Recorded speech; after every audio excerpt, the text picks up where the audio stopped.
este video vamos a hablar de varios temas. Lo principal es descubrir y analizar qué es el Estado, por qué surge, dónde surgen, por qué surgen ahí y no en otros lados.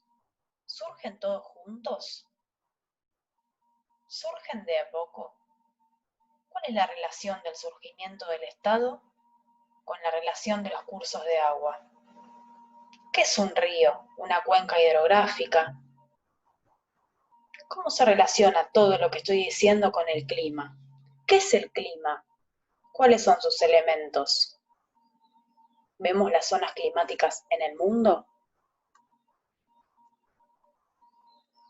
Vamos a hablar un poquitito del surgimiento del Estado como institución y de los primeros estados.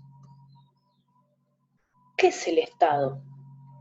La palabra Estado podríamos decir que tiene una definición política y que es un tipo de organización política y legal, en la que un grupo de personas tiene autoridad sobre un territorio y sus habitantes. Nosotros venimos charlando y trabajando en clave de complejización. Entonces tenemos que pensar al Estado como una instancia más de esta complejización.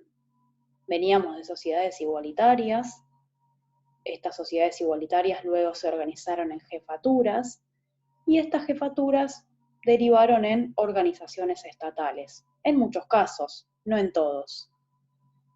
Las características principales del Estado, entonces, son la concentración del poder, es decir, va a haber un grupo de personas que va a tener el poder sobre el resto de la población. Por lo tanto, ese rey o ese grupo de personas lo va a concentrar. Pero este grupo de personas no va a poder gobernar solo, va a necesitar su burocracia, su grupo de administrativos. Esto va a variar según el tipo de Estado que analicemos y según la magnitud de este Estado. Si el Estado es muy grande, como un imperio, va a necesitar un cuerpo de burócratas más grande que el de una ciudad-estado, por ejemplo, que es una formación estatal más pequeña. También el Estado va a necesitar un ejército permanente. Y cuando digo ejército permanente tenemos que pensar en que el Estado o el grupo de personas que tenga la autoridad va a tener el monopolio de la fuerza. Esto es una característica actual también para pensar a los estados. Y por último, y no menos importante, también el Estado va a tener que redactar códigos legales, ¿sí? Las primeras leyes. ¿Cómo las van a redactar? Bueno, justamente vamos a ver que a partir de este contenido ya nos despedimos de la prehistoria o la etapa ágrafa y nos vamos a encontrar con los comienzos de lo que se considera como historia. No porque lo anterior no sea importante, sino porque a partir del surgimiento de la escritura se van a dar lo que conocemos como fuentes escritas, que los historiadores y las historiadoras pueden analizar, estudiar y comparar. Uno de los más famosos es el Código de Hammurabi, que dice aquella frase que quizás escucharon en algún abuelo o abuela: ojo por ojo, diente por diente. Frase novelesca si las hay, pero surge justamente de uno de los primeros códigos legales que se conocen en la historia. ¿Por qué surge el Estado? Bueno, algo ya les adelanté. Si pensamos en clave de complejización, tenemos que pensar que las ciudades que veníamos trabajando necesitaba otro tipo de organización. Aumentaba y aumentaba la población y era necesario que haya algún grupo que organice a toda esa población que iba en aumento. Pero no solo porque la población iba en aumento. Si estamos pensando en ciudades que crecían y crecían, algunas con planificación y otras no, tenemos que pensar que además esas ciudades que, como dije, crecían y crecían, iban produciendo diferentes cosas. Recuerden que pasamos de una economía predatoria a una economía productiva. Y esa pequeña producción artesanal, intercambios, comercio, ganadería, agricultura, guardado y redistribución de granos tenía que ser organizada por alguien o por un grupo. Entonces, una de las primeras teorías sobre el surgimiento del Estado es que el Estado surge como una necesidad de la población. Otros u otras dicen que en realidad el Estado surge a partir del conflicto y de las rivalidades entre las ciudades por el control de los recursos. Bueno, es posible también. Aunque también es posible, como siempre decimos en ciencias sociales, nada tiene una sola causa. También es posible que haya una combinación de estas dos hipótesis. Lo que sí sabemos es que los primeros estados nacieron allí donde previamente se había desarrollado la agricultura y la ganadería. Tenemos que pensar entonces que posiblemente la revolución neolítica sea la causante del surgimiento del Estado. Surge el Estado justamente allí donde había surgido la revolución neolítica. ¿Y esto con qué tiene que ver? Con que la revolución neolítica permite otra forma económica de organizarse, otra forma económica no, plantea una economía distinta, plantea que todo se siga complejizando, y en esta trama de complejización nace justamente el Estado para organizar todo esto que crecía, ¿sí? Bueno, entonces, en definitiva, el surgimiento del Estado tiene que ver con varias cosas. Tiene que ver con la agricultura y la ganadería, tiene que ver con el surgimiento de necesidades nuevas, tiene que ver con que había que administrar un montón de cosas y además un montón de gente, tiene que ver con que las ciudades seguían y seguían creciendo, en algunos casos con planificación, en otros no. Tiene que ver con que había surgido la escritura, ya sea en jeroglíficos o escritura cuneiforme, según en qué zona del mundo estemos hablando. Pero la clave de todo esto y lo que nos lleva al siguiente tema es que vivir cerca de los cursos de agua era la clave. El surgimiento del Estado, por supuesto, no fue igual en todos lados. Como siempre también decimos en ciencias sociales, no todo es de golpe, sino procesual, y no todo es igual en todos los lugares al mismo tiempo. Ni siquiera la revolución neolítica había sido igual en todo el mundo. Por lo tanto, el surgimiento del Estado, esperablemente, tampoco es igual en todo el mundo. En definitiva, yo ahí les puse estados mojados. ¿Por qué? Bueno, porque se relaciona con los cursos de agua. ¿Qué tendrán que ver los cursos de agua con el surgimiento del Estado? En este mapa vemos justamente las zonas a donde surgen las primeras formaciones estatales. Si ven, aquí se encuentra el río Nilo, seguramente les suena, Egipto les debe sonar, la civilización egipcia, las momias, de todo eso saben mucho. Y en esta otra zona, que todavía hoy es una zona clave y conflictiva, encontramos los ríos Tigris y Éufrates.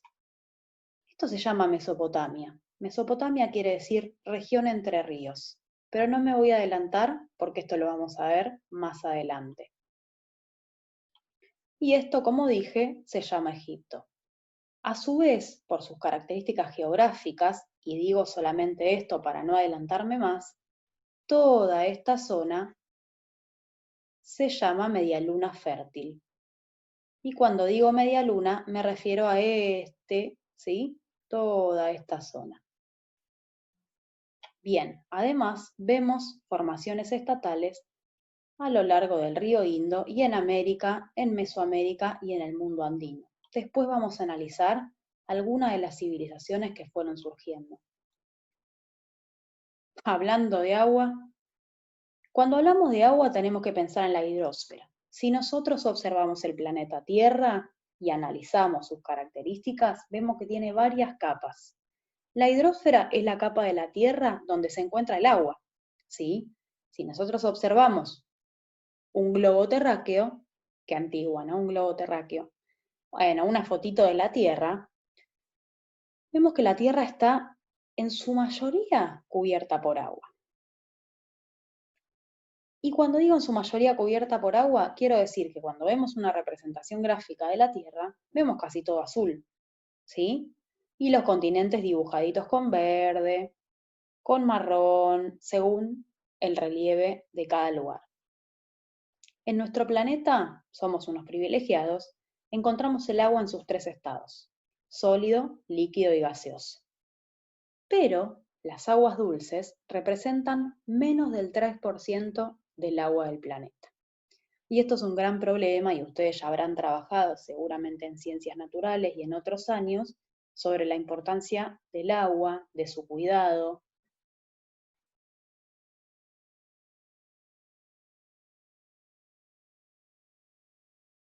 Y demás. Hay mucho para aprender sobre el agua.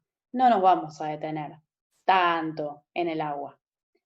Los movimientos de las aguas marítimas y oceánicas, las corrientes marinas, qué pasa cuando las corrientes se juntan, una corriente cálida con una corriente fría, el ciclo del agua, que también habrán trabajado bastante durante su educación primaria, y la importancia de acceder al agua dulce.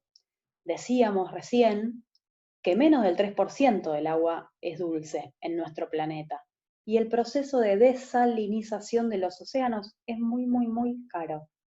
Entonces, pensá cuando abrís la canilla si realmente necesitas abrirla tanto, porque el agua dulce se va a acabar en algún momento, no es tan accesible.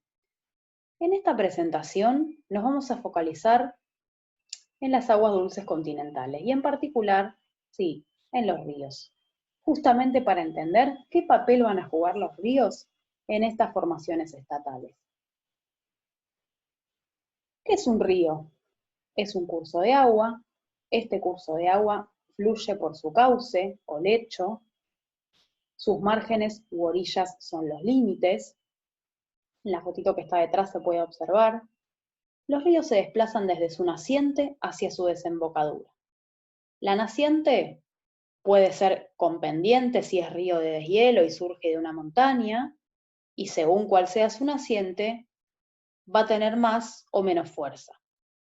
El recorrido del río se divide en cursos o tramos: el curso superior, la naciente; el curso medio, más ancho, y en el curso medio es donde vamos a ver la mayor cantidad de sedimentos que el río va a arrastrar; y el curso inferior, que es la desembocadura.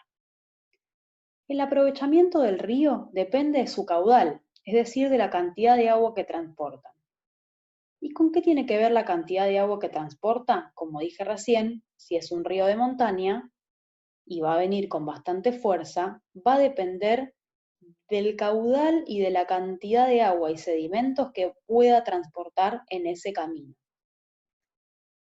El régimen fluvial puede ser regular o constante e irregular, y va a depender de si en el camino y en el curso de todo el río, en el recorrido, digamos, el agua se evapora, el agua se va por otros canales, el agua se va porque es usada en regadíos, se alimenta por supuesto de precipitaciones. Si hay una estación seca y en esa estación no llueve, probablemente baje el cauce del río.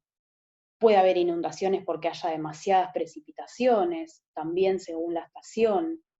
En definitiva, el régimen fluvial puede variar de acuerdo a varias causas. Tomen nota, la cuenca hidrográfica es todo el recorrido del río y sus afluentes o brazos que el río tiene, pero también las aguas subterráneas, los lagos, las lagunas y los pantanos. La cuenca hidrográfica, entonces, puede ser endorreica. Endo quiere decir dentro, ¿sí? Endo, entonces, es cuando el río vuelca sus aguas en una laguna o se agotan por evaporación.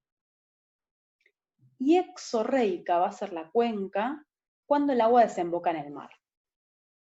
La desembocadura del río puede ser de distintas maneras, ¿sí? Va a formar distintas formaciones geográficas.